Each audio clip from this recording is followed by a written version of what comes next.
Assalamualaikum warahmatullahi wabarakatuh. Perkenalkan, nama saya Oning, NIM 19023, Program Studi D3 Keperawatan Stikes Karya Kesehatan Kendari.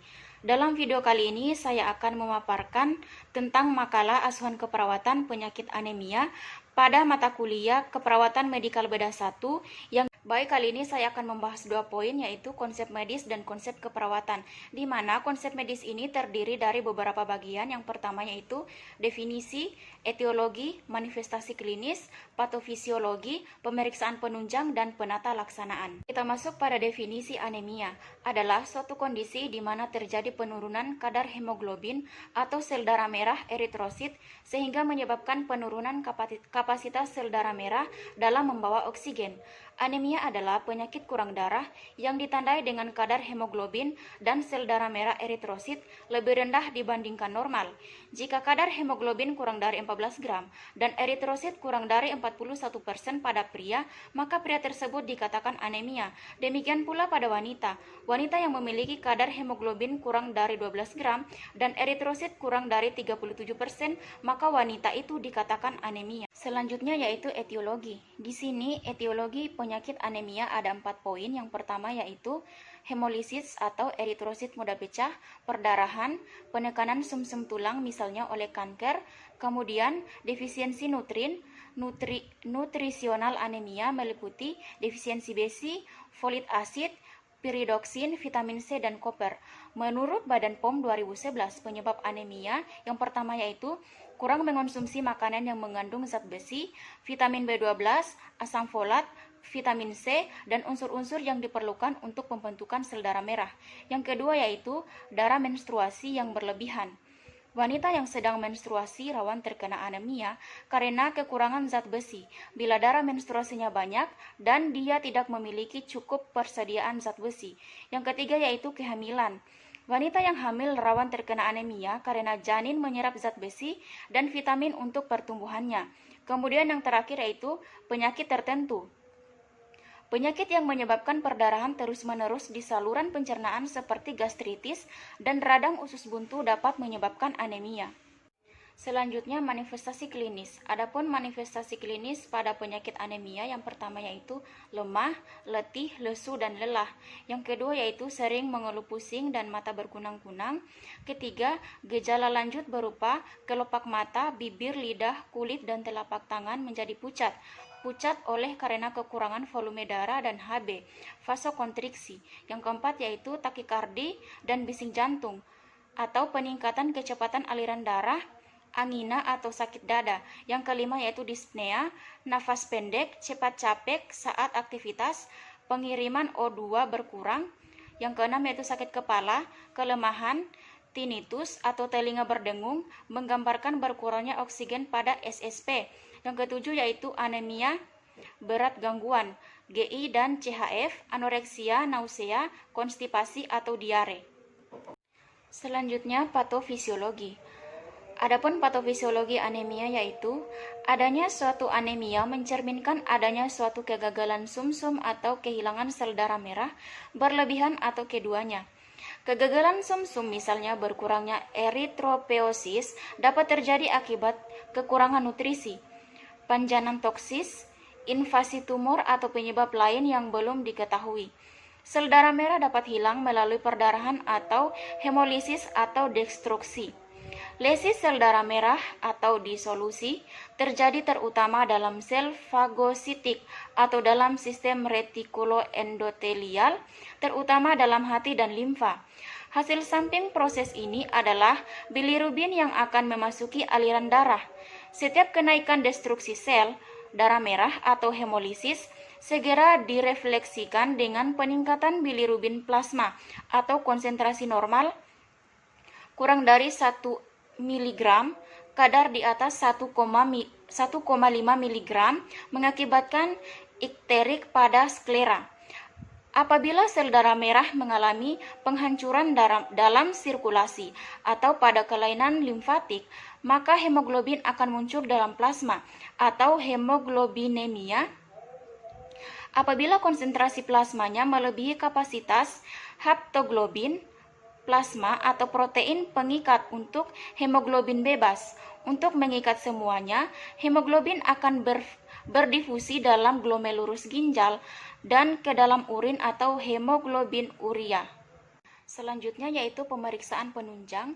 Adapun pemeriksaan penunjang pada kasus anemia yang pertama yaitu kadar Hb, hematokrit, indeks sel darah merah, penelitian sel darah putih, kadar Fe, pengukuran kapasitas ikatan besi, kadar folat, vitamin B12, hitung trombosit, waktu perdarahan, waktu protrombin, dan waktu tromboplastin parsial. Kemudian yang kedua yaitu aspirasi dan biopsi sumsum tulang, unstarted iron binding spesity serum. Kemudian yang ketiga yaitu pemeriksaan diagnostik untuk menentukan adanya penyakit akut dan kronis serta sumber kehilangan darah kronis. Kemudian penata laksanaan. Penata laksanaan anemia ditunjukkan untuk mencari penyebab dan mengganti darah yang hilang. Yang pertama yaitu anemia aplastik. Penata laksanaannya transplantasi sumsum tulang, itu yang pertama, dan yang kedua yaitu pemberian terapi imunosupresif dengan globulin antitimosid atau ATG. Yang kedua yaitu anemia pada penyakit ginjal.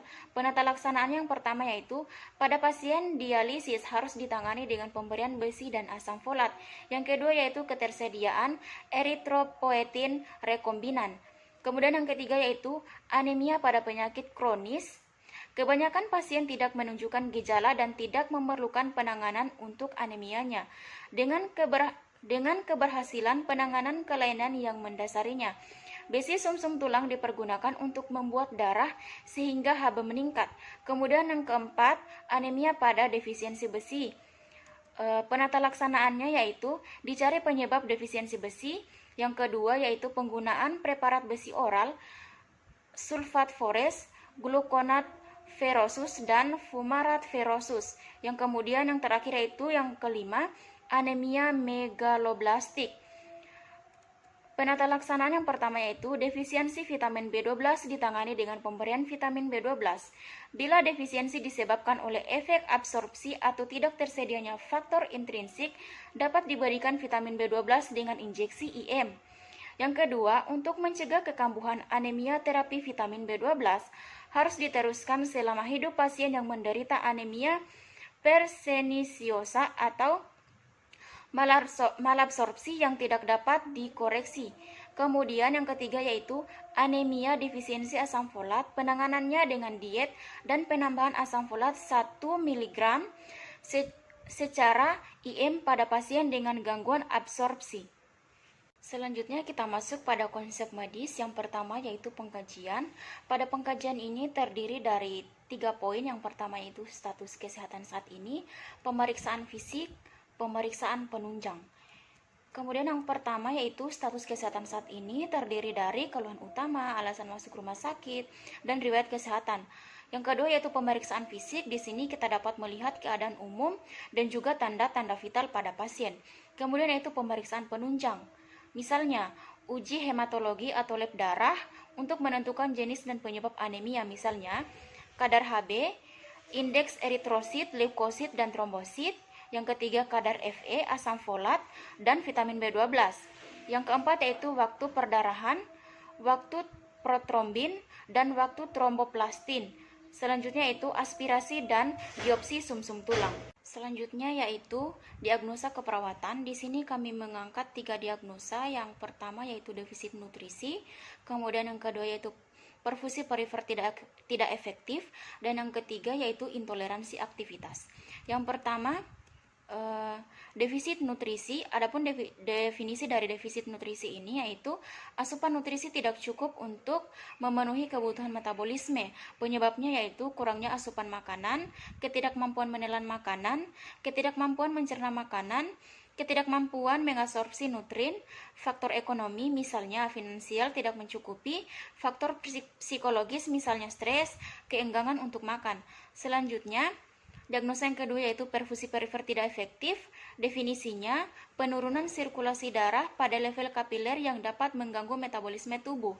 Penyebabnya yaitu hiperglikemia, penurunan konsentrasi hemoglobin, peningkatan tekanan darah, kekurangan volume cairan, penurunan aliran arteri dan atau vena, kurang terpapar informasi tentang faktor pemberat, misalnya merokok, gaya hidup monoton, trauma, obesitas, asupan garam, imobilitas.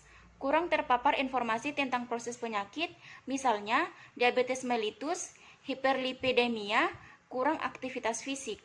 Selanjutnya, diagnosa yang ketiga yaitu intoleransi aktivitas. Adapun definisi dari intoleransi aktivitas adalah ketidakcukupan energi untuk melakukan aktivitas sehari-hari.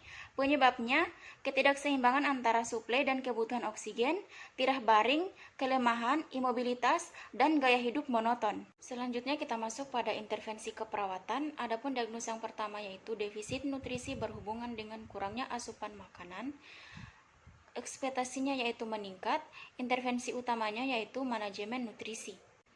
Kemudian diagnosa yang kedua yaitu perfusi perifer tidak efektif berhubungan dengan penurunan hemoglobin, ekspektasi yaitu meningkat, intervensi utamanya yaitu perawatan sirkulasi. Dan yang ketiga yaitu intoleransi aktivitas berhubungan dengan kelemahan, ekspektasi meningkat, intervensi utamanya adalah manajemen energi. Pada intervensi kita dapat melakukan tindakan observasi, tindakan terapeutik, tindakan edukasi, dan tindakan kolaborasi. Di sini kita juga bisa menambahkan intervensi pendukung, dan tindakan yang dilakukan sama seperti di intervensi utama yaitu tindakan observasi, tindakan terapeutik, tindakan edukasi, dan tindakan kolaborasi. Demikianlah presentasi dari saya, lebih dan kurang yang mohon dimaafkan. Billahi taufiq wal hidayah. Wassalamualaikum warahmatullahi wabarakatuh.